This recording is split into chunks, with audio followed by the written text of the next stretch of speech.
Bom dia. Encontramos um autor que reflete aquilo que nós vemos em muito nas nossas vidas. Descreve a frustração, tendo experimentado que a única coisa que realmente sobra nessa vida. Ele descobriu seus limites, seus fracassos, as suas fraquezas, e no final de tudo ele vai dizer que o que vale realmente a pena é uma vida vivida no temor do Senhor. Debaixo do sol, frustração, mas uma vida vivida no temor do Senhor nos permite ver além do sol. O que esse autor tem feito de uma maneira talvez diferente do que nós gostaríamos de fazer é nos colocar naquele lugar desconfortável de reconhecer que se nós quisermos levar a vida ao nosso modo, ao nosso tempo, do nosso jeito, nós vamos encontrar dores e frustrações. E que ainda que a beleza desse mundo e a beleza do sucesso dos outros encontrem lugar no nosso coração e sirva de justificativas, no final das contas ele vai dizer que uma vida sem o temor do Senhor, mesmo nesse contexto, não vai valer a pena. Em outras palavras, e aliás com muitas palavras, o que esse autor tem dito para a gente é que o momento de investir a tua vida nas coisas que são do Senhor é agora. Que o momento para investir seus esforços naquilo que realmente tem eco na eternidade e que sobra de fato, essa hora é agora. Nós já percebemos que quando ele fala sobre felicidade, ele diz que a felicidade não é um lugar, um dia quando eu chegar, tiver, comprar, conquistar. Felicidade se encontra em alguém. O nosso Deus manifesta a graça dele e nele nós encontramos satisfação. Nós já vimos que é no Senhor que nós encontramos a grandeza não só dos nossos projetos, mas nós percebemos que é nele que tudo o que nós fazemos tem sentido. O mundo é caótico e desordenado, mas se tem algo que tem ficado claro para nós, enquanto nós lemos esse livro, é que o que realmente vale a pena é investir tempo com o Senhor, é investir as nossas vidas no temor do Senhor. Talvez o grande alerta que ele nos faz é o alerta que é contrário àquilo que nós temos visto de maneira abundante nos nossos dias, de que a vida investida no Senhor é uma vida que não vale a pena. Vou ter que acordar cedo, vou ter que levantar mais cedo, vou ter que investir o meu tempo, o meu domingo, vou ter que investir meus relacionamentos, vou ter que gastar mais tempo para fazer coisa com outras pessoas? Será que isso realmente vale a pena? Será que se eu for um religioso dominical que cumpre minhas funções públicas, não seria isso o suficiente? Talvez ir à igreja uma vez a cada 2 domingos, será que isso já não é suficiente? Será que realmente vale a pena investir nosso tempo e a nossa vida no temor do Senhor? Será que vale a pena investir a nossa vida no reino de Deus? Quando eu tinha 17 anos, eu entendi, quando eu tinha 12, na verdade, eu entendi que a minha vida seria dedicada ao Senhor. É evidente que passei por lutas, mas com 12 anos eu tinha consciência de que era isso que eu queria fazer com a minha vida. Com 17, eu tinha tomado a decisão de não fazer nenhuma outra coisa senão buscar oportunidades para investir a minha vida no treinamento que me levaria ao ministério. E é evidente que nesse processo de lutar, ainda como um adolescente, quase maior de idade, é evidente que eu passei por lutas e dificuldades. E talvez eu já tenha mencionado essa história para vocês, mas essa é a história que eu vejo acontecendo com muitas outras pessoas. Poucas semanas antes de entrar, com 17 anos, no seminário, estive na presença de um líder de igreja muito importante. Alguém que, por sua função e pelo lugar que ocupava, ele tinha eco no meu coração. O que ele falava era importante para mim. Ele não era líder na minha igreja, mas ele era um líder da igreja dele, e na igreja dele alguém importante. E quando ele descobriu ou ficou sabendo que eu iria deixar de fazer faculdade para ir para o seminário, ele me disse as seguintes palavras: você está perdendo sua vida. Deus não precisa de você, Ele não precisa do seu trabalho. Vá ganhar dinheiro.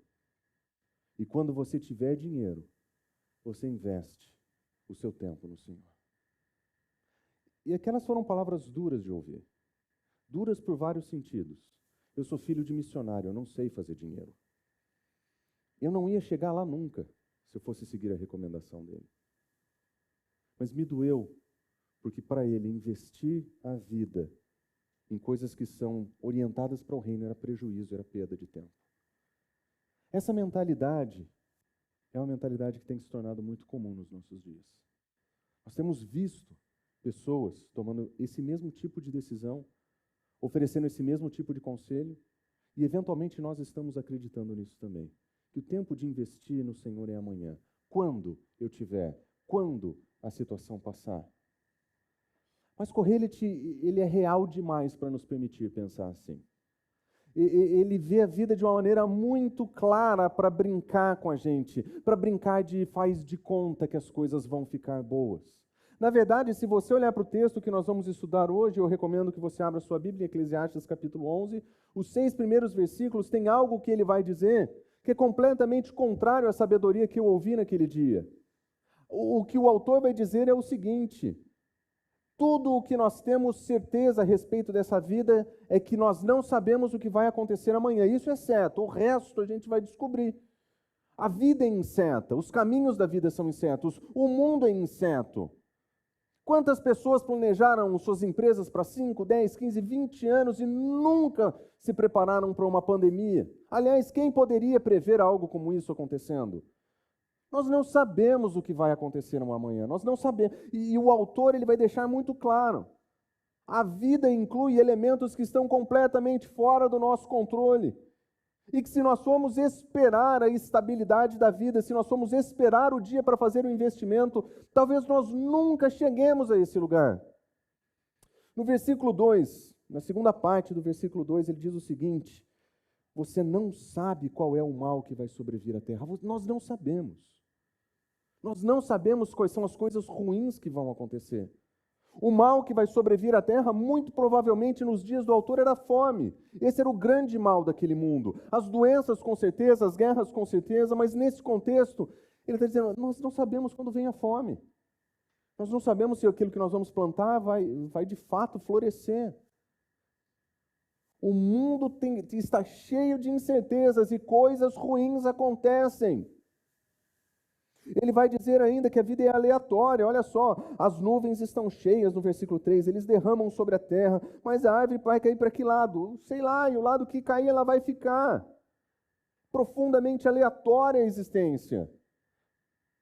Vem a chuva, árvores caem, mas qual árvore cai? Quando cai? Porque não sei, eu não consigo controlar essas coisas. O mundo é profundamente aleatório.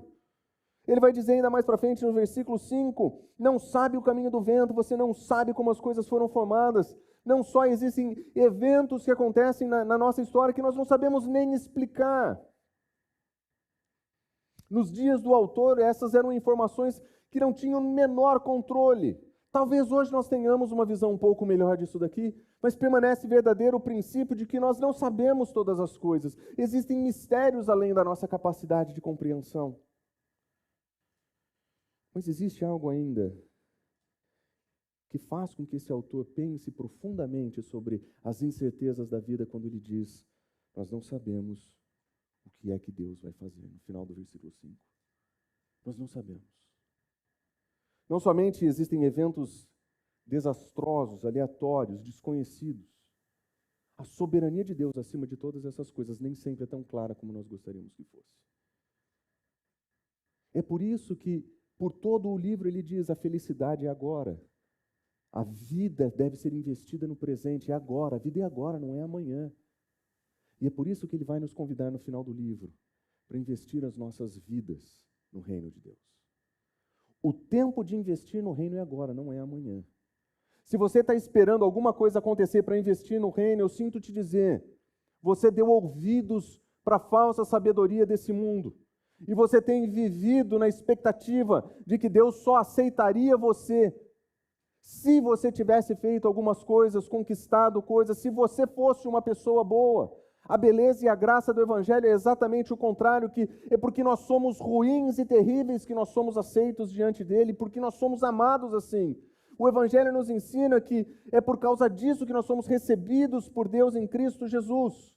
Nós não precisamos fazer nada para ser recebido por Deus. Nós não precisamos de nada além de fé no sacrifício de Cristo Jesus.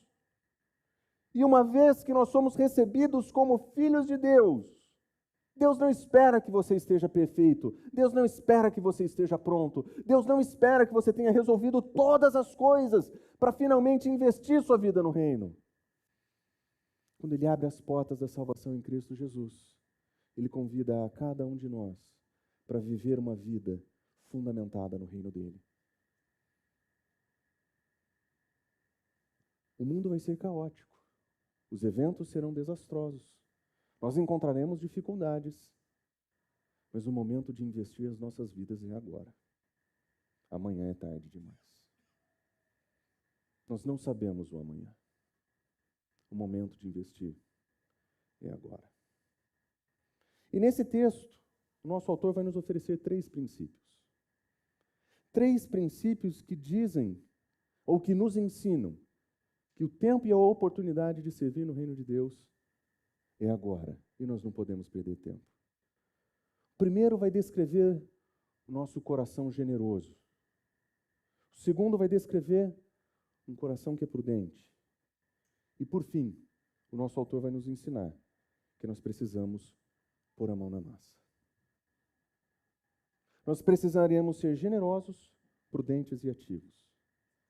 E esses 3 princípios eu espero que você leve para a sua vida e relembre que o tempo de investir no Senhor é agora, não é amanhã. Versículos 1 e 2, nós vemos o primeiro princípio. Ele diz o seguinte: lança o teu pão sobre as águas. E essa é uma figura de linguagem que não faz muito sentido para nós. A ideia de lançar o pão nas águas não parece algo nem saboroso para nós. Se possível, por favor, pão seco. Na hora de comprar pão francês não molhadinho, eu quero o sequinho mesmo, com a casquinha bem durinha, bem gostoso. Esse não é o pão que eu quero.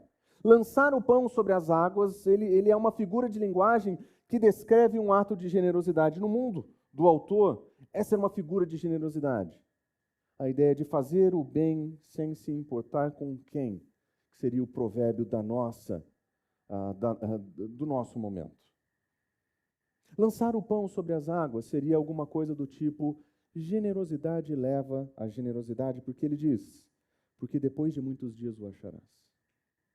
A ideia desse versículo é que o autor nos ensina a um repartir, a um ser generoso, a um ofertar, que se feito na comunidade da aliança, que se feito entre o povo de Deus, essa generosidade que foi feita vai ser recebida. Essa generosidade que foi entregue vai voltar. A ideia de lançar o pão e receber no futuro não é que a correnteza vai dar a volta no mundo e você vai comer seu pão novamente. Não, a ideia é que você, porque você foi generoso, no momento de dificuldade, alguém será generoso com você no seu momento de dificuldade. Nós já vimos isso acontecer nessa comunidade.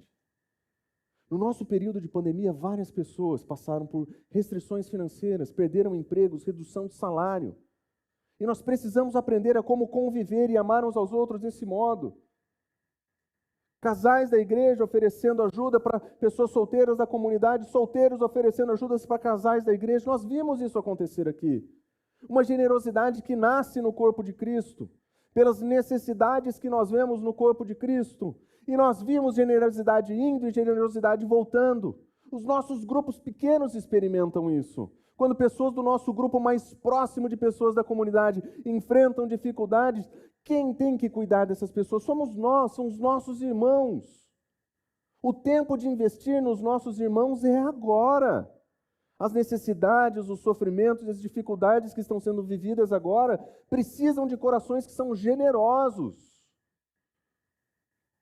O tempo de investir em pessoas é agora. Aliás, versículo 2, observe o que ele diz. Reparte o que você tem, reparte com 7 e ainda com 8, porque você não sabe o que vai acontecer. Nós investimos nos nossos irmãos agora, porque nós não sabemos qual é a fome que vem por aí. Nós não sabemos qual é o dia que nós vamos perder o nosso emprego. Nós doamos generosamente quando nós podemos, na confiança de que quando nós precisarmos, os nossos irmãos serão igualmente generosos conosco. Você não sabe quando que os recursos vão esgotar. Se você está esperando ficar rico para ser generoso, você perdeu o ponto da generosidade. Generosidade no reino de Deus nunca teve a ver com quantidade. Uma senhora sozinha, sem recursos, na porta do templo, fazendo oferta com 2 moedas. É o exemplo de generosidade máxima. Alguém que da profunda pobreza ofereceu profunda generosidade. Se o seu coração está atrelado aos seus recursos, à sua conta bancária e aos números que estão lá, e você acredita que precisa de muita flexibilidade para servir pessoas, você foi mordido pelo bichinho do egoísmo. Você acreditou na mentira da avareza. O tempo de investir em pessoas é agora. Nós precisamos desenvolver esse coração generoso, de uma comunidade que ama os outros em Cristo Jesus e que é amada em Cristo Jesus por outros. É isso que a igreja representa, é isso que nós somos. Nós somos irmãos uns dos outros. Nem sempre nós seremos melhores amigos, nem sempre seremos companheiros de aventuras, mas somos irmãos uns dos outros. Servimos e cuidamos uns dos outros, generosamente. Que o tempo de investir em pessoas é agora. Não espere ficar rico para ser generoso. Espere um aumento. Não espere a próxima venda, o próximo bônus. As pessoas que estão passando necessidade hoje precisam de generosidade hoje, não amanhã. Esse é o coração que precisamos desenvolver. Esse é o coração que precisa ser cultivado em nós. Nós precisamos desenvolver generosidade. Mas ele está ordenado e caótico. As coisas serão, os acontecimentos, tal como está, e nós vivemos o nosso tempo, as nuvens cheias, os movimentos vêm e vão a nós. Mas ele diz o seguinte: quem observa o vento nunca semeará, e quem olha para as nuvens nunca ceifará. A chuva vai vir, a árvore vai cair. Mas se você ficar estudando os ventos, se você ficar estudando os fenômenos climáticos, se você não entender que o momento de investir é agora, a chuva vem, o vento vai, e você não semeou, não vai ceifar. Para as pessoas que vivem desse tipo de trabalho, essa figura é muito clara. Se ele não colocar as sementes no solo, ele não vai ver o fruto do trabalho dele. Se ele não fizer um voto ali, inclusive, especialmente naquele contexto de fé, de que Deus vai prover, e se ele não investir ali o seu tempo e o seu trabalho, se ele não fizer isso, ele não vai ter o que comer. A figura é muito clara para quem trabalha nesse ambiente. É uma figura de prestar atenção no tempo, de observar as coisas, mas não se ver inerte diante delas. Olhar para as nuvens, olhar para os movimentos dos ventos como quem tem prudência. Hoje não, amanhã. Nós vamos usar os nossos recursos, os nossos talentos, a hora de entrar na empresa, na hora de sair da empresa, na hora de comprar ação, na hora de vender ação. Nós estudamos todas essas coisas e fazemos todos os tipos de investimento. Mas nos falta prudência para perceber que é o investimento no reino que tem ficado em segundo lugar e não tem encontrado lugar na nossa agenda. Nós não temos prudência para dizer para o trabalho agora não. Nós não temos prudência para dizer para o chefe, eu preciso desse tempo com a minha família. Nós não temos esse tipo de prudência. Nós não temos a prudência que diz, eu preciso estar com os meus irmãos durante a semana, porque isso fortalece a minha alma, isso enriquece meu coração, isso cura as minhas feridas. Eu preciso investir meu tempo com a minha família espiritual, a minha comunidade. Eu preciso priorizar o que nós fazemos aqui. Nunca esqueço de ter passado pelo processo de ser pastor em várias áreas diferentes e encontrar pessoas diferentes pelo caminho. Na minha jornada pastoral, eu fui pastor de adolescentes, trabalhei com jovens, trabalhei com ações de missões urbanas, trabalhei com diferentes frentes. E sempre com grupos de discipulado. Eu nunca esqueço de um grupo que eu montei, em que alguém que se assentava comigo ali fazia as melhores perguntas. E nós conversávamos sobre teologia. Eu tenho um certo prazer de falar sobre teologia, me alegra o coração. E perguntas complicadas, difíceis, e sentar ali e ter alguém com quem esse diálogo fluía. Eu falava, nossa, isso aqui é muito legal. E eu via aquele discipulado acontecendo como algo que enchia meu coração de alegria. Bom, a vida mudou, eu mudei de cidade, reencontrei anos mais tarde as pessoas daquele grupo. Qual era a minha tristeza? Aquele meu amigo continuava fazendo perguntas. Ele ainda não tinha resolvido os dilemas teológicos. Ele continuava estudando, verificando, observando, analisando, questionando. Boas perguntas, boas conversas. Mas eu bati nas costas dele e falei, e aí, está servindo onde? Lugar nenhum. Você discipulou alguém? Não. Eu preciso resolver essas perguntas primeiro. É aí que mora o problema. Nós acreditamos que nós precisamos de alguma coisa antes de investir o nosso tempo nas coisas do reino. De acreditar que nós precisamos, talvez seja vencer o trabalho, quem sabe vencer as perguntas, quem sabe vencer as questões. Eclesiastes nos disse com uma clareza brutal, que nos constrange. Não tem limite para estudar, não tem limite para fazer pergunta, não tem. Só que o nosso conhecimento tem limite. Nós não sabemos tudo, nós não conhecemos tudo. Falta para nós é a prudência de abraçar a nossa fraqueza, o nosso fracasso, a nossa humildade, a nossa ignorância e dizer, eu não vou resolver todas essas coisas, eu estou em processo, eu estou a caminho, vamos investir o tempo no Senhor agora. Agora. Porque esse é o momento de investir tempo no Senhor. Mais para frente nós vamos observar que o autor de Eclesiastes vai nos dizer, um dia nós vamos ficar mais velhos, e mais velhos nós não vamos ter energia, nós vamos ter tempo e não vamos ter condições. Não deixe para descobrir lá que o temor do Senhor era para ter sido vivido aqui. Um dia todos nós, teremos cabelos brancos como o Rodrigo. Um dia a gente vai chegar lá, se o Senhor abençoar, todos nós chegaremos lá. Mas vai ser muito frustrante chegar lá e descobrir que foi aqui que nós erramos. Nós esperamos para investir tempo no reino. Seu trabalho quer tudo de você. Seu dinheiro quer tudo de você. Suas atividades profissionais o querem por completo. E se você for esperar que o mercado tenha bom senso, que o seu chefe entenda teus limites. Se você for esperar esses milagres acontecer, o autor de Eclesiastes está nos dizendo, você vai perder a sua vida. Você vai perder a sua vida. A lógica do Evangelho é sempre diferente que a lógica do mundo. A lógica do Evangelho é aquela que diz assim, aquele que perder a sua vida por causa do Evangelho, é esse que vai encontrá-la. Se não estou enganado, parece que foi Jesus que deu esse conselho.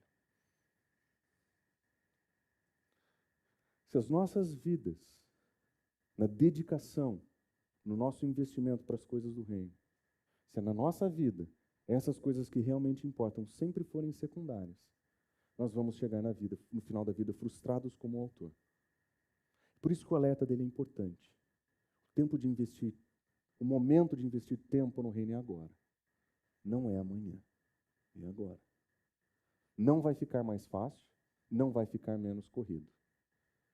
Você fala assim, mas meu filho não dorme de madrugada.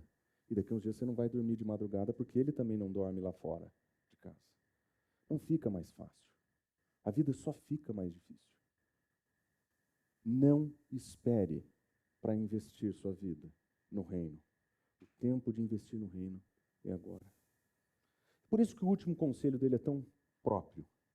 Ele vai dizer o seguinte: uma vez que você sabe que você precisa investir em gente e que você precisa investir em pessoas, o conselho final dele é: seja ativo. Vai colocar a mão na massa, arregace as mangas. No reino de Deus, nós não podemos ter braços curtos. Nós precisamos servir, e servir com empenho. Observa como que ele começa o versículo 5. Nós vemos: você não sabe o caminho dos ventos, mais um lembrete da nossa ignorância. Você não sabe como se formam os ossos no ventre de uma mulher grávida. Talvez o ultrassom ajude, talvez alguém tenha essa informação médica para passar para nós. Eu continuo sem saber, a minha ignorância nesse assunto está igualzinha do autor. Mas ele diz ainda assim: você não sabe o que Deus vai fazer.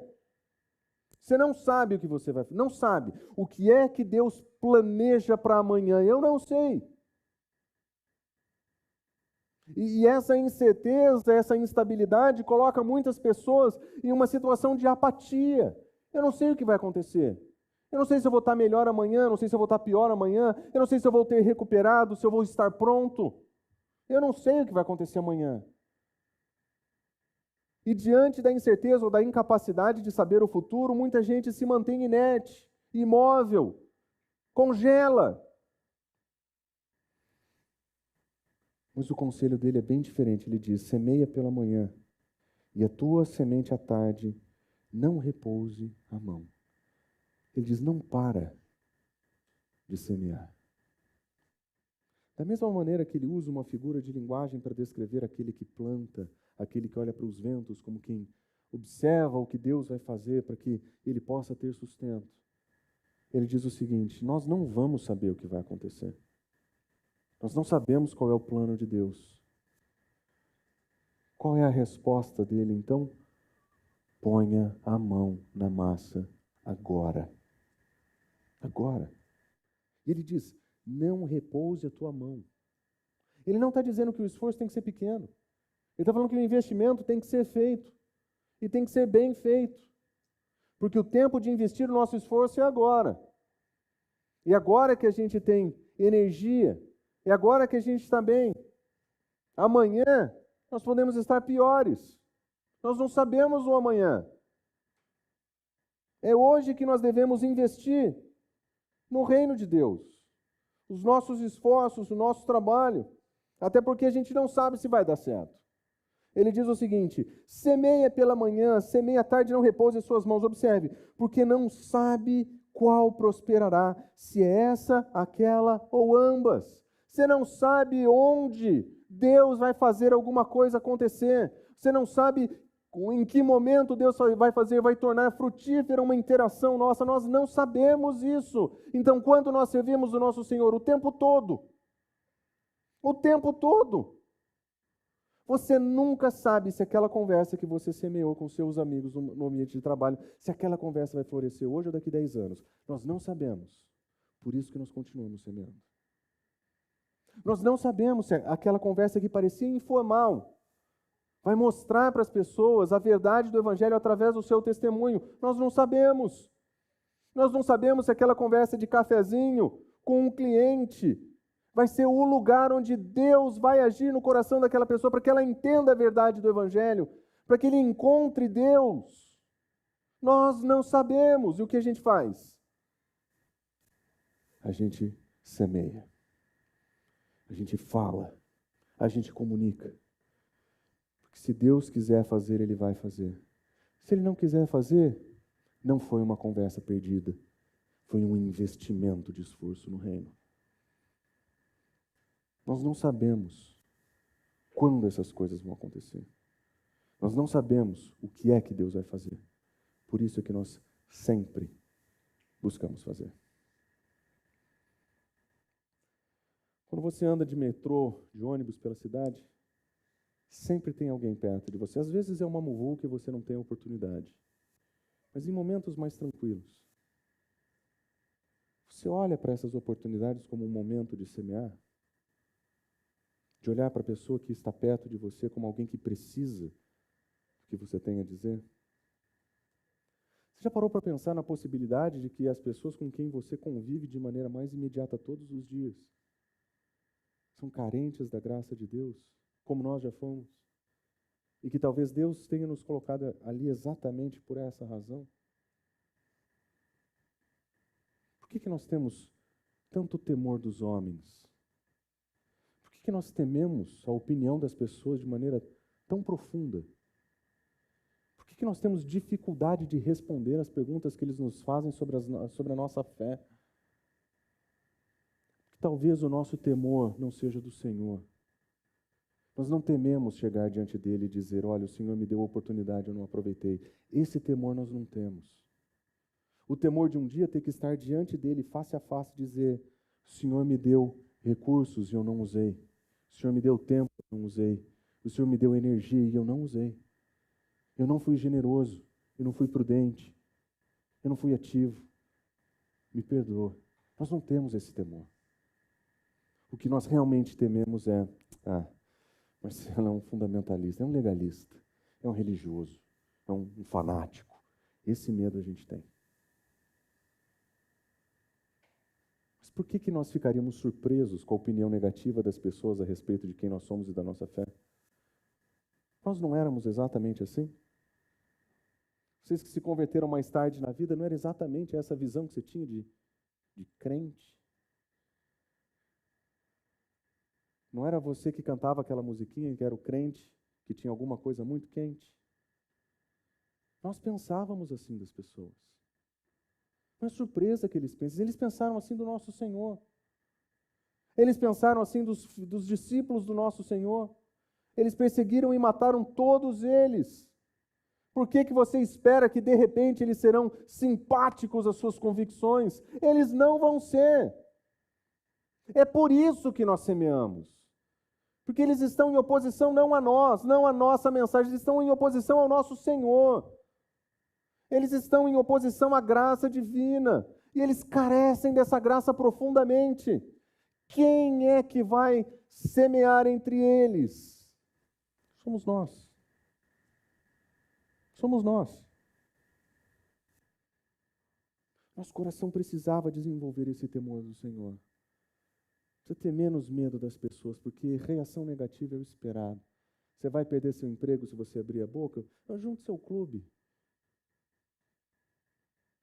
Você vai ser perseguido no ambiente de trabalho? Então, bem-vindo ao grupo dos mártires. Sempre foi assim, gente.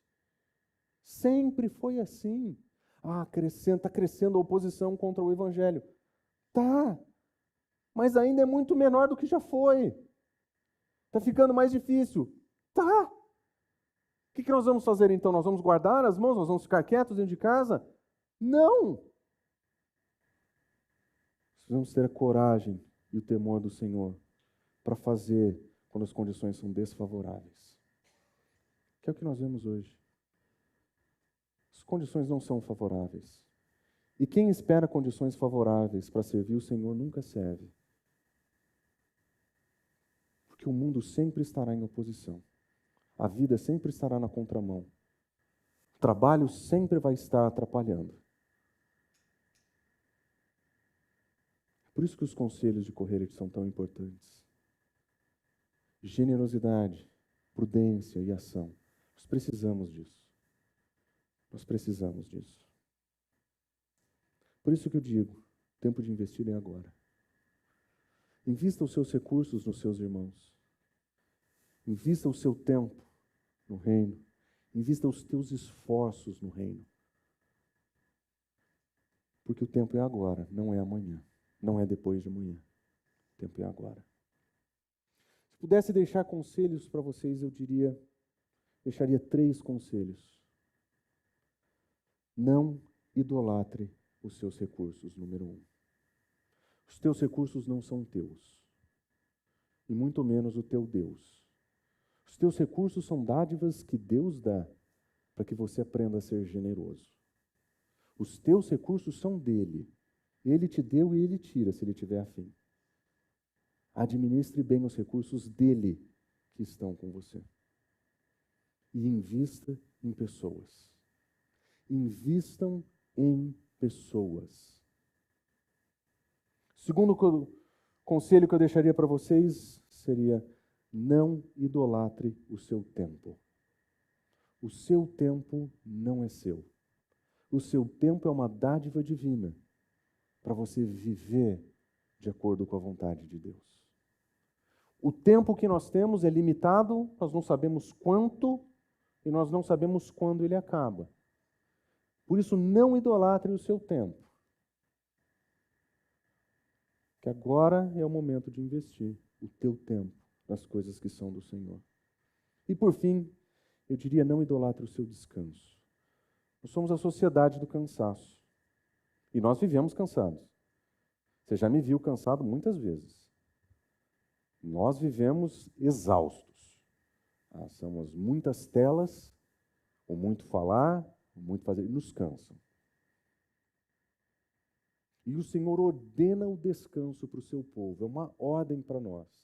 O Shabat, o tempo de descanso do povo de Deus, é uma ordenança divina que nós devemos realizar com prudência. Nós precisamos guardar o sábado. Essa é uma linguagem bíblica de algo que é profundamente importante, modelada no próprio Deus que cria e descansa. Descansar é fundamentalmente importante, especialmente para aqueles que estão na geração do cansaço como nós. Mas nós idolatramos o nosso descanso. Nós acreditamos que trabalho é cansaço e servir ao Senhor só serve para atrapalhar. E nós idolatramos o nosso sofá. Chegar cedo na igreja, voltar à tarde, ir no grupo pequeno, auxiliar pessoas com necessidade. O tempo é importante demais para coisas pequenas assim. Eu preciso descansar. E de fato todos precisamos. Mas se o descanso se tornar uma barreira para o seu serviço, você está idolatrando o teu descanso. Meu conselho para você: não idolatre o seu descanso. Invista o seu esforço no reino. Sirva. Vá servir o Senhor nesse mundo. Venha servir o Senhor na igreja, mas sirva. Não idolatre os seus recursos. Não idolatre o seu tempo.